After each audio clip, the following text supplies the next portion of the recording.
हमारे यहाँ अपने देश का तो इतिहास है कि यहाँ जब किसी पे कोई आरोप लगता है तो वो सबसे पहले इस्तीफा देता है और जब तक आरोप के बाद से बरी नहीं हो जाए तब तक वो दायित्व नहीं लेते हैं। लाल बहादुर शास्त्री से लेकर के लाल कृष्ण आडवाणी तक, जब हमारे माननीय उप प्रधानमंत्री लाल कृष्ण आडवाणी का एक डायरी में नाम झूठा ही आया था, लेकिन उन्होंने तुरंत सभी पदों से इस्तीफा दिया, यहाँ तक कि सांसद से भी इस्तीफा दिया और उनने कोर्ट को फेस किया। कोर्ट से फेस होने के बाद ही डिसाइड हुआ कि उनको पार्टी का चुनाव लड़े और बाद में वो पदाधिकारी हुए। मैं मान के चलता हूँ कि अपने लोकतंत्र में ये पहली ज़रूरत होती है कि अगर कोई उंगली उठ रही है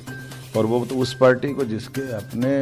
दो मंत्री उनके इसी आरोप में बंद है जेल में, आज तक उनको कोर्ट से लगातार प्रयास करने के बाद हाई कोर्ट सुप्रीम कोर्ट कहीं से जमानत नहीं मिली, लगभग 21 उनके अलग अलग नेता इसी आरोप में बंद है।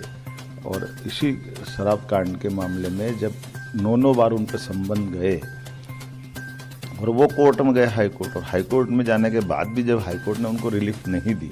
तो ऐसे में स्वतः वो इस्तीफा दे करके वो अपने ऊपर लगे आरोप को पहले फेस करते और अपने को बरी होने के बाद वो अपनी सरकार चलाते। लेकिन मुख्यमंत्री के रूप में जेल में जाना ये बड़ा दुर्भाग्यपूर्ण है और ये जनता की भावना, लोकतंत्र के लिए, सबके लिए आज तक कभी ऐसा समय नहीं आया। पद का इतना मोह, पद का इतना लोभ हम नहीं समझ सकते कि ये केजरीवाल जी को शोभा देता है। अभी भी मौका था, उनको तुरंत इस्तीफा देना चाहिए। तो फिर अंदर से सरकार चलाएंगे। ये मजाक, ये पद का एक तरह से मद चढ़ रहा है कि वो पद को किसी हालत में मरे बंदर के बच्चों को बंदरिया चिपका के रखती है, उस तरह का भाव है। मैं समझ सकता हूँ, इससे उनको बाहर आना चाहिए और लोकतंत्र के लिए अपने आप को जब तक वो बरी न हो जाए सभी प्रकार के न्यायालय से, तब तक उनको इस सब बातों से दूर रहना चाहिए।